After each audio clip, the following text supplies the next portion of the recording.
All right, I think we have a good amount of people. So welcome everyone to part 3 of this webinar series.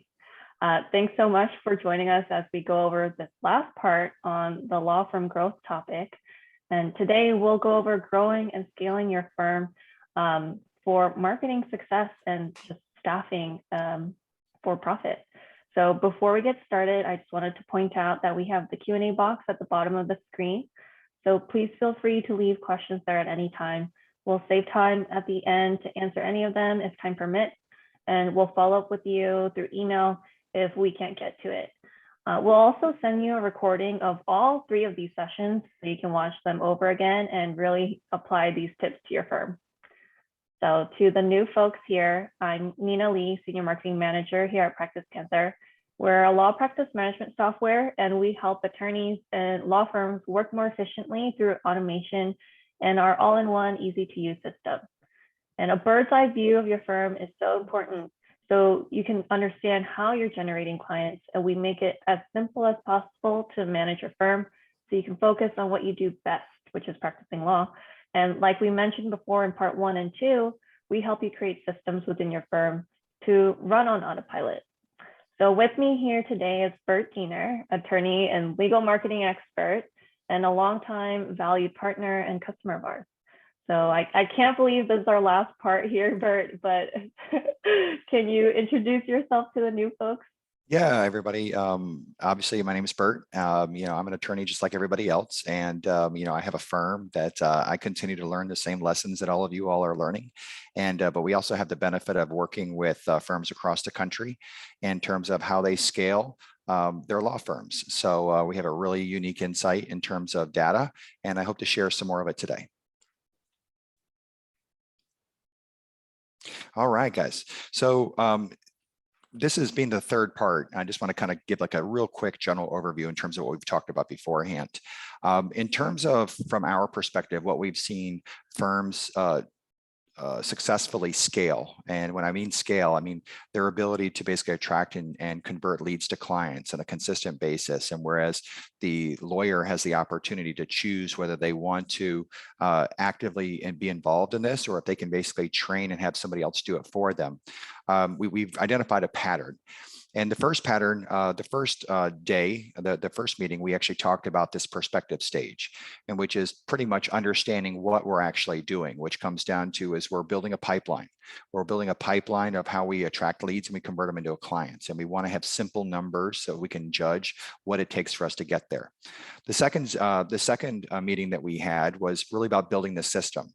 And the system, systems is kind of an overused topic, but ultimately we've got to connect the dots from where marketing starts to where people become how people become clients, identify the blind spots in your firms, and make solid decisions in terms of what's working on the marketing side instead of guessing. So if you haven't watched those 2 episodes, I highly recommend you kind of going back and doing it, because these are fairly consistent patterns that we see with firms. But today we get to talk about the fun part, where all the fun is, and that's at the leverage stage. The leverage stage in terms of law firms, ultimately what it really kind of comes down to is that we've got to be able to make far better marketing decisions as we choose to not just improve our results right now, but also in the future. We've got to make sure that our team is getting better. People hire people, they don't hire firms. And so how do we basically identify and try to build these teams? And then really the third component is how do we make sure that what needs to happen on a consistent basis is happening even when we're not there? Because most attorneys, we're being promised or we're being told that, hey, listen, you can have it all, but no one really specifically shows people how to have it all. It's just a general concept, and it's kind of left for us to try to fill in those gaps. And so for here, I want to try to offer some concepts, some of the big points of what's going to help you ultimately get there. So we go to the next slide. Obviously it's all about getting leverage, right? So, leverage, it's how do you get more from less?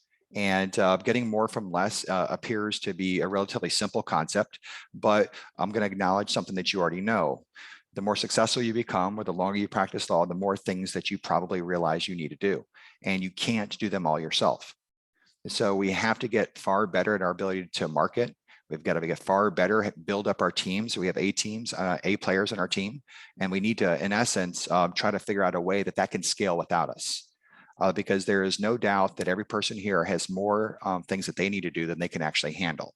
So we need to prioritize. So how do we delegate and elevate you on up into this platform? So in terms of starting this process, let's talk about basically this first step in terms of being a marketing guru. This is a key. So I mentioned last time that when you talk to lawyers around the country and you say, what's your biggest challenge? Most law firms will say, listen, I need more leads. And that may be true and it may not be true, but we do know that unless you have a consistent idea in terms of how to consistently generate quality leads, if you're not doing that, you're not going to be in business for long. Or even if you can find a way to make it through referrals, you're not going to grow on a consistent basis. And when things get tough, you have very little control where you need to go. So this whole concept of marketing guru is really kind of come down to what does a pro do? What are the absolute best to do? And it's actually surprisingly simple once you're actually there, when you're actually at this leverage stage. So if we go to the next slide. In this slide, in the very first episode that we had in this, we basically identified what are the small little points that you could potentially pivot on, that you could make improvements on, where a firm could grow 76 or almost 77% in the course of 1 year. And this 10% increase, this 10% increase in marketing, really, how do you get a 10% increase in marketing? Well, it really kind of comes down to the quality of decisions, right? In law firms, what separates one law firm from another are the quality of decisions that the leaders make.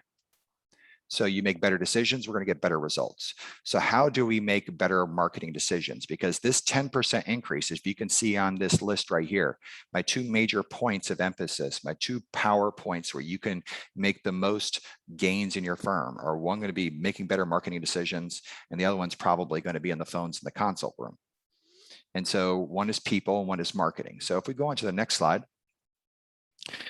I have this neat, and these are actually my numbers. I try to be really transparent. I don't have anything to hide. I'm not perfect, but for last month, in terms of my lead sources in my firm, ultimately our goal is to acquire clients at the most efficient, at the lowest cost possible. Right. And so what we hear, this is what we call lead source ranking. So a person who is a marketing guru, their job is to get as many, if you see on my number one lead source last month for marketing generated clients, not referrals, would have been my website. And so $83 to acquire a client that averages about a value of $2,300 a piece. Okay. So a marketing guru is going to say, all right, how do we maximize that?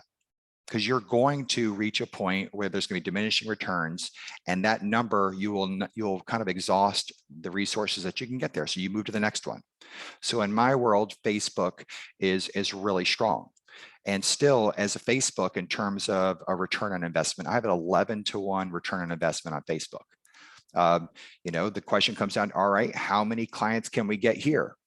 And there's a little bit of strategy. When you're a marketing guru, you don't want to basically, you got to spread your resources. We've got to diversify, but ultimately we need to have a power number. So in my firm, 55% of my clients or more come from referrals. But in this number, so I got 55 cases from Facebook, right? So that's a scalable lead source. The website, not so much, people are finding us. And then I have a couple other lead sources. So your ability to not just measure your marketing, but to, in lack of better words, maximize your investment of your marketing budget, is your ability to do that is puts you light years ahead of most everybody else.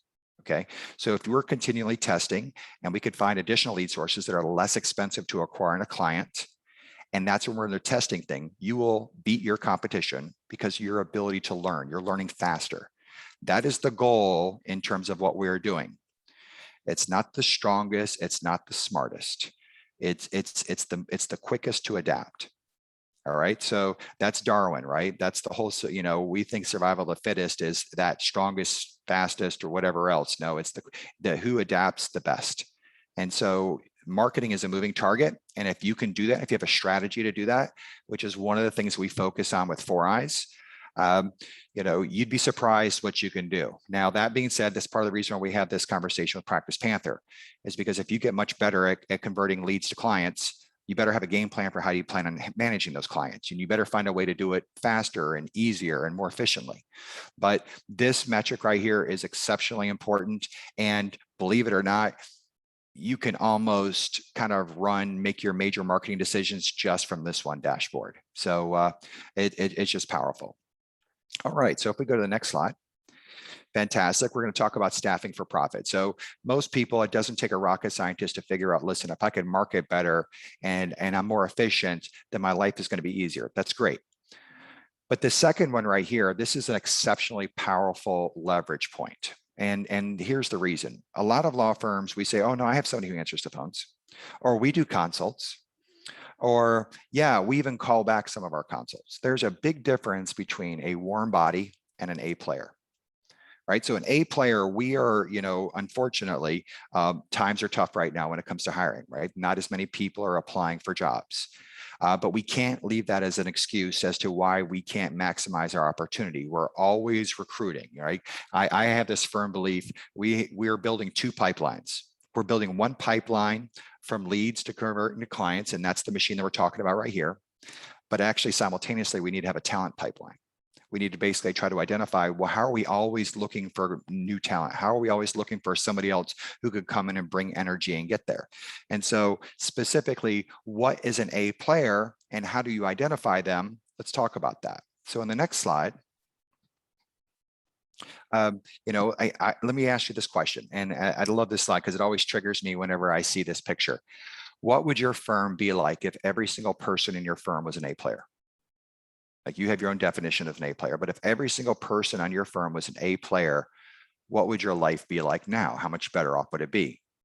Now, if you're like me, the better your team, the better off you are. And that has to be a muscle that we exercise. Your ability to identify, nurture, and build talent and have them focusing on the right things really is the ultimate X factor in growth. We got to be smarter in terms of our marketing decisions. We've got to build a system that is scalable. We've got to make sure that we've thought through how we're going to handle these clients. But at the end of the day, you people that are always find a way to win, you're going to win. Okay, so on the next slide, one of the ways that we do this in my firm, or the people that we work with in 4eyes, is that one of the people points where they engage clients are on the phones. And so what the report right here is showing you is the average amongst all my people who are on the phones for inbound telephone conversation, people are calling up and trying to get information for us. We have an average that 70% of those individuals set an appointment. Now, I will tell you that based on data, depending on lead sources and the practice area, the national averages are usually around 45 to 55%, right? So if we were to say a 50%, during this last month or these last few weeks, this is going through July through the beginning of September, my set rates have basically ranged anywhere from as high as 80% and as low down to probably 64%, but the average is around 70%. Now, this 70% like marker is going to tell me, all right, I want to see who's above it and I want to see who's below it. The A players are consistently above this average. And that's a results measurement. We also want to look at what's the activity measurements, like how many phone calls or such. If we go to the next slide, I'll give you a different perspective of how we look at it. This is the consult room, okay? These are my actual numbers. So when you factor in, for August, like I said beforehand, that, the majority of my cases come as a function of referrals. We had 200, August is generally one of our slowest months. So we had 263 hires. And I don't say this to try to impress you. Look at us, we have 263 hires. I say it to impress upon you that the law of big numbers, you tend to see that we have less one-offs. You tend to see more, the messages you're getting are more consistent. So in my world, anything that's below a 60% hire rate in the consult room is a flag. So an A player by this character right here, this 87%, if you look in the far right-hand corner, Vicente Marine, he's an 80, he had basically 109 appointments, 89 showed, and he has an 87% hire rate. There aren't too many firms that wouldn't love to have a non-attorney salesperson who's closing at 87%. That is an A player. They have my number in there at 75%. Sometimes people borrow mine. So that's just in full, I just want to be honest. Magna is doing really strong. Magna is one of these people we identified is she knows how to engage a client. She can do well. Emma is right there at the line. I've seen Emma's numbers higher. That's fantastic. But I got 2 questions right now. What do we do about Jessica and Hector? So if we're trying to build A players, we've got to look and try to kind of give some feedback to Jessica and Hector. If we're not letting them know, hey, look, question for you. I notice you're not closing as well right now. Why? What can I do to help you? And when these numbers are visible, when you can measure, we can measure people's performance, we can help manage them. And sales, when it's a concert room or a telephone, is a game of emotion, right? We need to make sure that people are engaged. They're not getting dull. They're not getting numb. We must always be looking at it and giving them feedback. And that's where we can potentially get training. We get some other type of creative ideas. We can do role play. But this is something that has to happen on an ongoing basis. Marketing is always going to be a moving target. It's always going to evolve. So we just have to live with it. If we want to control our future, we've got to own the marketing. Our conversion of leads to hires is a human endeavor, okay? We can automate, build in emails and everything else, but we have to manage the states of our staff. And so for us just to say, look, I have this person in there, I know that they're good because I've seen them beforehand, but doesn't mean that they're always good. We've got to keep a bead on where they're at. And if we can make sure that our marketing decisions are continuing to get smarter, and we're identifying our A players and we're trying to build up the people who are below a line so we can get them on up, you are in an exceptionally unique position because most law firms, when it comes to those 2 sets of numbers, even some really successful law firms, don't know not just their cost per lead, what's their cost to get a client by these lead sources. They don't know that. And if you knew that, would you spend more money on the lower one? Of course you would. Because I mean, it all comes down to is, look, if I give you a dollar bill, you give me a $5 or $10 back. If I'm giving you a dollar bill and you're giving me 60 cents back, we don't need to play that game. You're not going to play it very long, but that's the way most people make their decisions in marketing. When it comes to people, I have another offer, a lesson that I've learned. People on your phone, on the phones are probably the most expensive staff member you probably have in your firm. If you take somebody and they become apathetic, not only are you paying them the $15 an hour, but we're wasting, chances are, based on the numbers and what we've learned, you're wasting 2, 3, maybe 4 hires a day based on that person not being optimally engaged, not following a process. And so if your average case value, let's say if it's like me, $2,300, let's say you just lost 2, that person isn't costing you $15 times 8. It's costing you $15 times 8 plus $4,600. So when we realize that we need to measure and manage our staff, and we have the opportunity to build people up and make them feel great about themselves and reward them and make them set goals for them, we realize that these people, you really have one of only 2 choices. And there's really only one choice, in my opinion, once you're aware of it. We can either just ask people to do what we need them to do and just trust and just live in let's just say, just be blind. I want to be nice about this. I don't want to be tough, right? I am an ex-Marine, so I tend to be tough at times, but it's just for shock value. It's not because I'm trying to hurt anybody, but I want to wake people up, break patterns. Or we can recognize, all right, how are they doing? What can we do to make sure that they're staying on point? And if we're doing that between the marketing and those 2, now this whole leverage component, I'm getting what I'm paying for, and even more so on the marketing side, and it only compounds over time. B, on the sales side and how we convert leads to clients, now I'm building a team that feed off of one another, that basically compete off of one another, that can keep up. Then we basically go on to the next question. So if you wouldn't mind, go to the next slide, if you don't mind, please. Thank you. We get to this whole idea of automating success.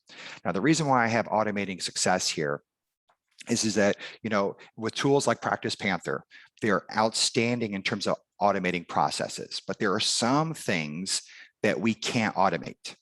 We can't automate decision-making, right? We can't really automate to some extent and looking over information or following a process. Like we can automate marketing from a standpoint of seeing what's working, but at some point, somebody's got to make a decision where we're going to market. We can automate like a process for somebody to follow or send emails and texts when it comes to sales, but we can't automate the relationship we have with our employees and we're us to identify where are their needs at. How can we challenge them? The idea of automating success right here, it goes beyond the obvious emails or this other points. This automating of success is how can I basically take somebody, let's say a high performer, somebody who has leadership qualities, who's already on your team, and teach them what I'm doing on the marketing side, how we're making decisions there to manage the vendors, and how they're looking at potentially another person, or it could even be the same person. How are they evaluating what their set rates are from the hires and the console perspective? How can they do that? And that's where the freedom really comes. If you're able to market and sell better, and you're able to have somebody else do this in your absence, so you get to be the good person, let's say the good guy, the good lady, instead of the one who's always saying more and more and more and more and more, you're putting yourself in a situation where things compound. And this whole compounding effect, right? We started off with having the right perspective, the right mindset, which I will add to you right now. I talk to a lot of lawyers every day. Mindset, negative mindset right now, because as tough as the environments are, I'm seeing more and more of it. So you managing your mindset is probably as important as anything. There is a way to get stuff done. Don't believe the self-talk. You've got to listen to other people. The second thing is we've got to put a framework. You got to have a system. If you don't have a system, everything's going to be ad hoc. And, that's where the real problems are because not everybody has the same motivation as you and I do. That's okay. That third level is where the fun part is. We know where we're no longer struggling. Oh my God, am I going to have enough leads? Or, oh my gosh, are my people doing what I'm asking them to do? Why am I not getting more clients? No. We can see it. It's clear as day. And then as we want to have more room to breathe, more opportunity, we have to take some of this responsibility off our plate, give it to a competent person where we can still see over their shoulder. Okay. Now, this whole compounding effect of how the right mindset, the right system, and how we leverage marketing in our team does give you the opportunity. But I want to show you an example that this isn't just Bert talking.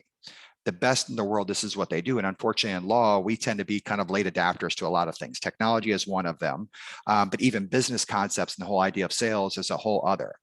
So on the next slide, there's a book called Good to Great. And anybody who may have heard me in the past, I've probably made reference to it, but every time I tell this story, it does something for me too. So I'm going to repeat it, not just for your benefit, but for my benefit. There's a gentleman by the name of Jim Collins. He taught at Stanford in the MBA school.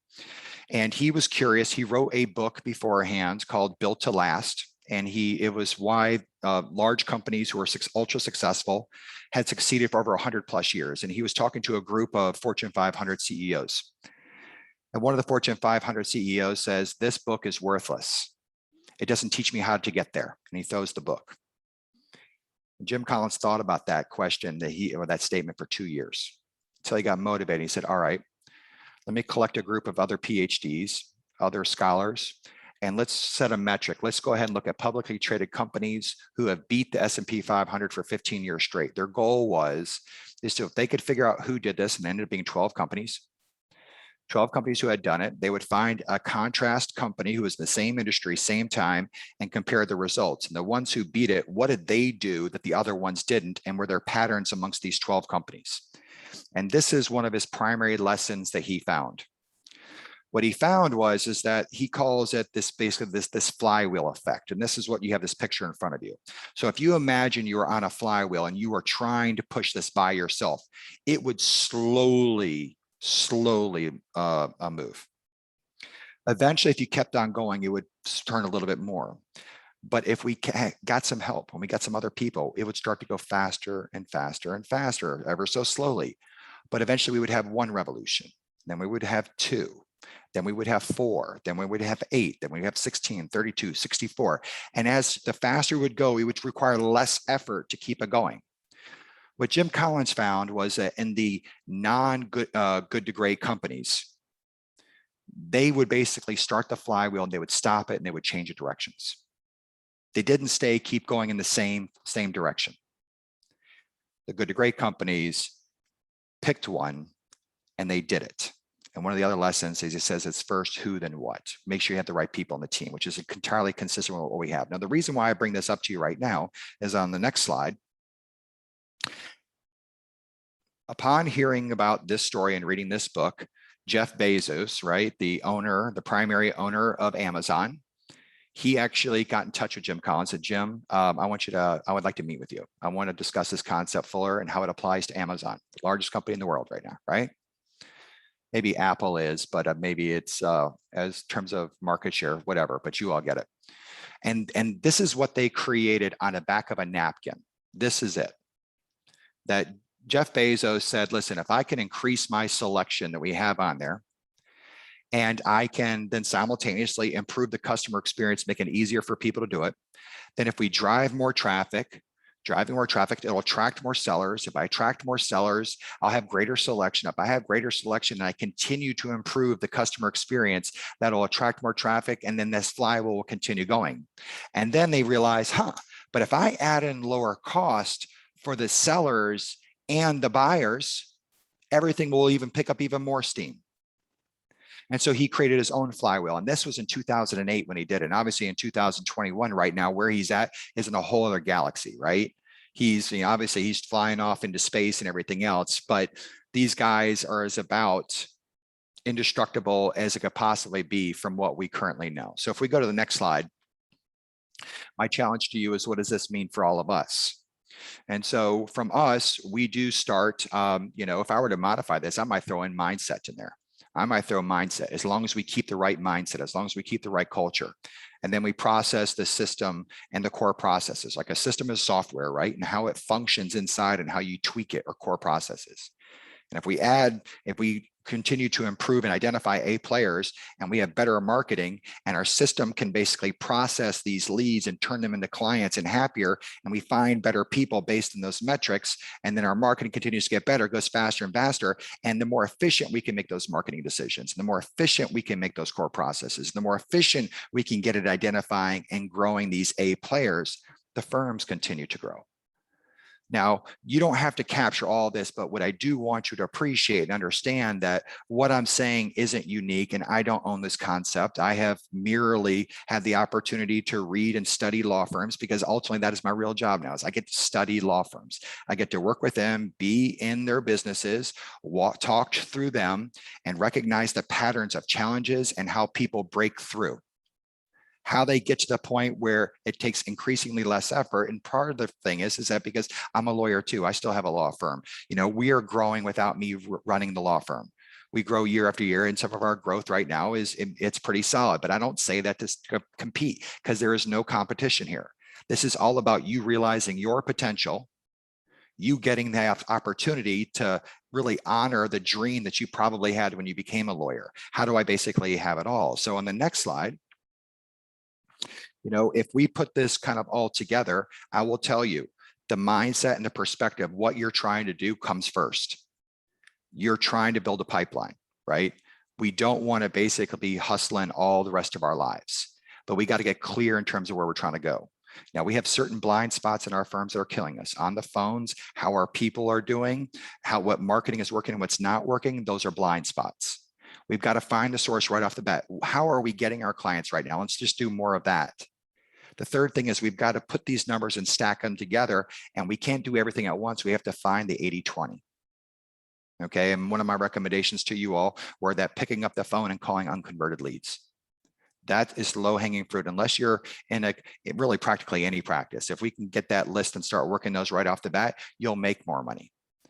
The marketing guru takes a little bit of it has to be on top of a structure, on top of a system.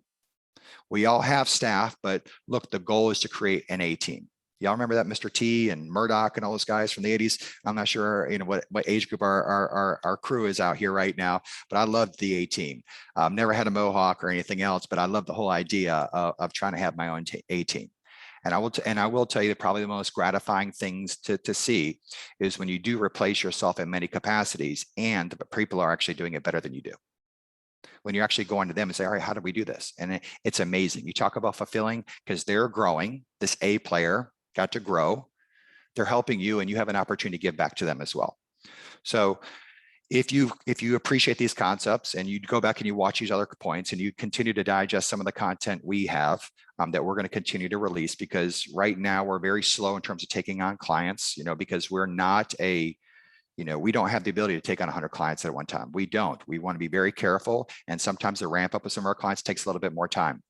But if you do this, you better have a strategy in terms of how you're going to take care of your clients. And which is part of the reason why this conversation arose with Nina is that Nina, it's like, look, this is like a seesaw, right? It's like, look, you get more clients, you better be able to take care of them, more clients and take care of it. And so PracticePanther, because I have studied a lot of softwares, I studied law firms, what works and what doesn't work. And I put my money in PracticePanther in terms of how they have built their product long term and that it makes sense.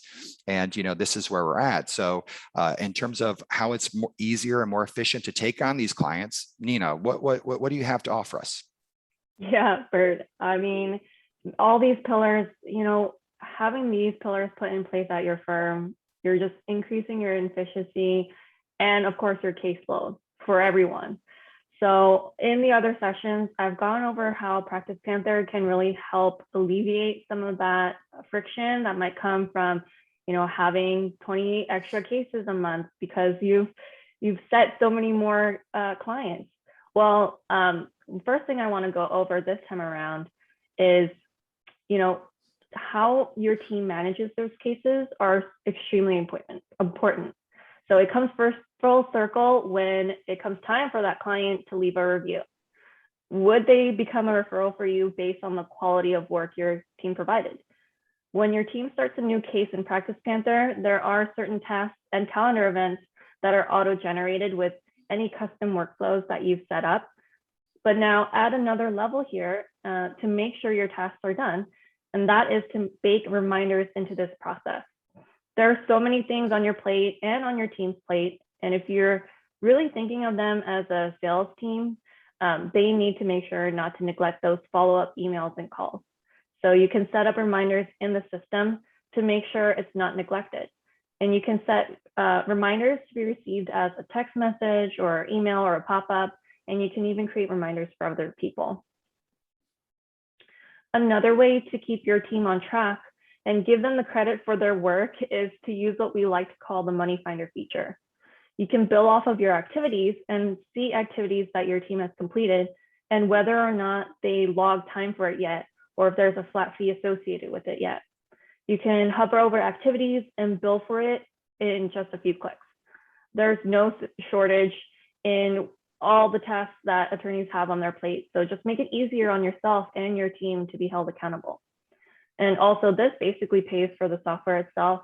We call this the Money Finder feature because we typically see customers find an additional 1 to 2 hours a week to bill from that would have just fallen through the cracks if they didn't check this out. And I also wanted to highlight that all those reminders and your whole agenda can be viewed very easily right within the program and as an email to yourself. So everyone on your team will get a personalized daily agenda for themselves, so you never have to worry about them falling behind. Your A players will be proactive, and to make it just easier on everyone, we have this automation in place for you. You can get a daily agenda, say at 6 a.m., so all your to-dos are at the top of your inbox. And this agenda can be also seen on your activities page or on the right-hand sidebar of any page that you're on within our system. And again, all this is to help prevent you from missing any key dates or deadlines. It's not adding more work to your plate. It's just really helping you to keep your team in sync. And it's all about communication, right? It's possible that everyone at your firm is on the same page and you can take a step back and really focus on the overall direction of your firm, like Bert was saying. Bring it to the point and level of growth that has been outlined for us throughout this whole series. I highly encourage you to check out part 1 and 2 of this series because we go into so much detail on how to get to this final level of having your A team, having your marketing hat on and automating everything in place. But that comes to the conclusion here. Bert, if you have any tidbits. I do have 1 or 2 points. So one of the things that we've learned in terms of that I think it's really frustrating for lawyers, especially, is that when they start making progress, they're getting feedback from a lot of different, let's just say, voices. And if you build on the wrong platform, it's extremely frustrating. So it's one of the things that in terms of recommendation, everybody out there is in terms of you building up your firms, just make sure that whatever platform you're building it on from a practice management software platform perspective, or even a CRM platform perspective. Sometimes people get attached to just a look of a software because we're not software engineers, right? We're not experts in terms of systems. But you're going to have to look really deep in terms of trying to make sure that you're on a platform that's going to grow with you. Because it's like, you know, it's like passing, maybe you've driven on a highway and you pass that exit and you realize 10 minutes, oh my gosh, I passed that exit. Now you got to drive another 10 minutes to go back and you have to circle back around and come back around, but you're doing this with your processes. And you talk about, you know, sucking the life out of your team after we made some progress and we realize what we want to do and where we want to get to is not going to work. I would just put that out there for people to consider. Ask yourself, do I think I'm on the right platform for those? You know, and probably, you know, the other perspective there is that once again, it's not about, you know, getting to the leverage stage right off the bat. This is just like, you know, we reap what we sow. Right? We've got to plant the seed and we've got to make that progress. And it's not about immediate gratification. People that are out for immediate gratification are generally unhappy or they get that sugar high, it's gone fast. But the beauty of, so, you know, the reaping what you sow is that if you do get to the point where you're able to do that, the results are exponential, right? You're reaping much more than you sowed. So as long as we're making this commitment that we're going in the right direction, we're on the right platform, and we're doing our part one step after another, it progressively gets easier, and you will have the opportunity to, provided we have the right perspective, we do build the system, and we create leverage, you know, at these particular points with our team and our marketing. You know, you'll be able to choose. Like today's the first time I've been in the office in weeks. I came into the office. I haven't been in the office in weeks, and you know, I think, you know, everybody deserves that, but all of us have to earn it. That's such a good point, Bert. Really want to create the foundation for your team to succeed and to grow with you as you're building that flywheel. So if you're interested in getting started with PracticePanther, you can get a custom demo at practicepanther.com/demo or connect with Bert and access some materials on 4eyes.com. And we have some time, but Bert, did you want to? Yeah, so let's talk about that a little bit. So one of the aspects that in terms of when we have law firms is we tend to probably have one person that does a lot of different things. And when you do scale and grow, you do that by taking things off of people's plates and you let them focus on where they bring the highest and best use of their time, where they generate the most value for them. And so if you have a paralegal and you're having this paralegal do sales and they're manage like existing clients and they're trying to generate work, it doesn't necessarily make the most sense at some point to have them doing all of that. So you have to make a decision, all right? How much, I mean, we're paying, let's say a paralegal, for example, is making $50,000 or $60,000 a year, depending on where you're in the country, could be anywhere from 30 to 60 or even more in some places. You know, that person is making, you know, anywhere from $20 to $30 an hour. Do we want that person making $20 or $30 an hour doing something that we can pay somebody else $15 an hour to do? And so how do we basically protect your highest paid people is that we have to take certain things off their plate and get somebody else to do the things that you know, I do have this theory. I have this firm belief. The goal is to get whatever your lowest compensated person is, the goal is to get them to be able to do as much as they possibly can. And anything they can't do is that's what goes up. It's easy to start stripping things away down. So your very first step may to take away things from the paralegals, and that's great. Ultimately, when you're going to hire somebody on the phones and they have downtime with the phones, what else could we get them to do? And if you're pulling stuff for them and you fill it up and you go that way, what you'll find is that paralegal is going to have a lot more opportunity to kind of get there. So this is a structure kind of question. There are elements, I think with PracticePanther, they have a client porthole, so the clients can potentially engage in the client porthole so they could communicate that way. But the flywheel, you know, we have a client generation flywheel and we have a talent flywheel. And there's an efficiency component for how we basically take care of the clients and how we generate clients. So your question right here is kind of right smack dab in the middle of it, but you know, you're going to have to think about it some more if you want to talk about it some more, depending on the practice area. But generally, the number one mistake we see is we as lawyers try to have people doing way too much. And If you had somebody who is basically your phone person, and if they're making outbound phone calls, you talk about the most expensive person, the most profitable person, if you do it right, the most profitable person you can have in your firm is somebody on the phones. Hiring phone people is actually free. Hiring people to manage your phones, inbound and outbound phones, only makes you money if you do it right. So having people talk with prospects of paralegal, you're absolutely losing money on this component, because what also happens is that paralegal becomes apathetic or frustrated. They don't have the time to devote to it because they see their primary job as taking care of cases, not trying to sell. So if you can separate sales from paralegal, from the taking care of the client aspect, if you can do that, now we're starting to make that kind of progress. Now we have the ability to kind of get more efficient and get people where their strengths are doing what's going to make you more money. I hope that helps, David. This other question actually ties really well into it, Bert. I think it's perfect for you. Hiring is tough right now. How do I hire a quality team? Right. So, okay. So here's the thing. So, what, unfortunately, because, I get to talk to as many look, everybody talks to lawyers, right? But I get to talk to lawyers about the business side of law. And, we can either focus on the problem or we can focus on the solution. And so if you're out here looking at this webinar, it means you're looking for solutions. So congratulations, bravo to you. We've all been around the negative Nancy's or negative, I don't know, Nathan's, whatever. I want to be kind of gender neutral here, right? But in terms of how can we make this an opportunity, I'm a firm believer of, look, whatever the challenge is, we have to find a way to spin this so it becomes a competitive advantage.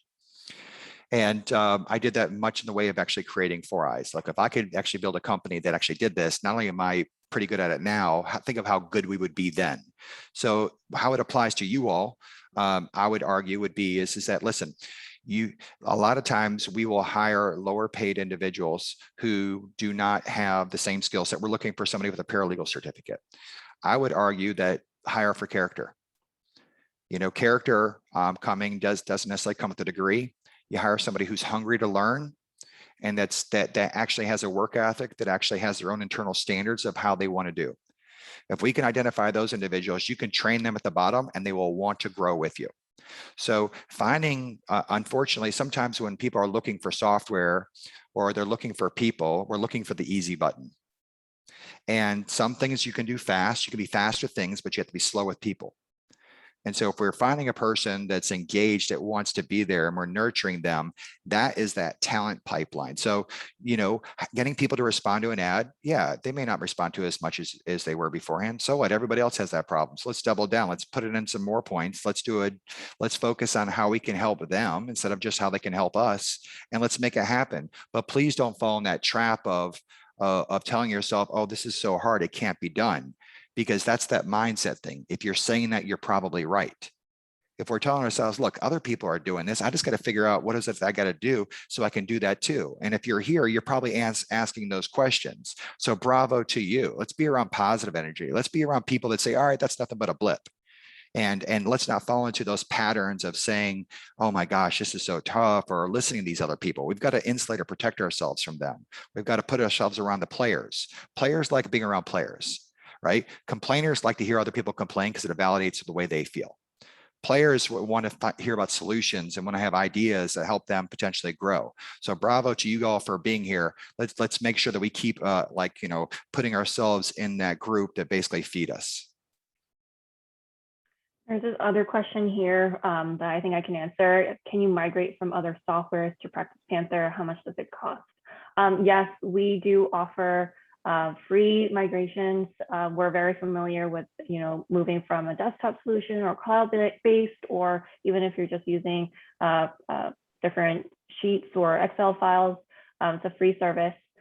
In terms of pricing, we have multiple plans that you can choose from, and we can help determine what your firm needs if you schedule a call with us. And we do, have different tiers that can really suit your firm. So just come in contact with us. We'll help you there. And we offer free training as well. So you can take your time to learn exactly what you need. We will help you set up not hiring for your firm, but like hiring, if you're hiring new people, they can go and learn and train from our team on an as needed basis. Yeah, let me just vouch for that real quick, Nina, if that's okay. Yeah. When we migrated over to PracticePanther, the migration process, and since we're kind of tech savvy, these guys were solid in what they did. I say guys, I'm sure there were ladies as well. Sorry, Bill. But the data got moved over exactly as we'd expected, and exactly like they said. The other aspect is they have a little window in the bottom right-hand corner if you have questions at any time. Their support in terms, especially for my staff when we were moving on over, it's probably what really caught my eye. Like, holy cow, these guys devote more time and energy to support than any other software company I've ever seen. So the ability to not just go in there and train and making sure they're answering questions, the software being intuitive, them devoting resources, and I'm not getting paid by PracticePanther, by the way, everybody here, okay? All right, I'm just telling you, shooting it to you like straight like it is. It really is really solid. And from a platform perspective, if I put this out there, I said, making sure that you're on the right platform, you have to make sure that it's built in a way that it will integrate with other softwares, because there's never going to be one software that does everything. We all have this dream that somehow or another we can buy one thing and it's all my problems going to go away. Well, I'm sorry, that's not going to happen, because we keep on coming up with new ideas. Now, PracticePanther has added a ton of features since I started, but you have to have the flexibility that you can customize things as you move forward. And there is a lot of softwares out there that just check a box saying, oh yeah, we integrate, but they don't do it very well. These guys do it well, and they basically help bridge that gap. So you may not be able to say that, Nina, because I'm not sure if you've onboarded onto PracticePanther, but I have. And I can tell you that in terms of some of the typical pain points that we see, you guys have nailed it. That is amazing feedback. I'll be sure to tell my team that. Like, that is just phenomenal. I'm so glad that was your experience. Is there anything else that you wanted to close out with? I think we're at time here. We'll reach out to everyone else who left questions. Thank you so much for leaving them. Bert, go ahead. Yeah, no, it's great. Just wanted to say thanks for everybody for chiming in. We're gonna, edit to some of the stuff out here. We're going to put out more content out there, because even if we can't help everybody, even if them coming to hiring us, we're always happy to share information that we're learning. We literally have the largest database in the United States in terms of lead generation conversion, because we warehouse the data that we get across from our multiple clients. And so it's always fun to share insights in terms of what we're seeing. Awesome. Well, you know where to find us as well. Thank you so much for joining us. I can't believe it's the last part of this 3-part series, but there will be more. And we'll, of course, send this recording out to everyone so you can view the full series in one go. Thank you so much, Bert. It was a pleasure. And thank you, everyone, for joining us. Thank you, Nina. Bye. Bye-bye.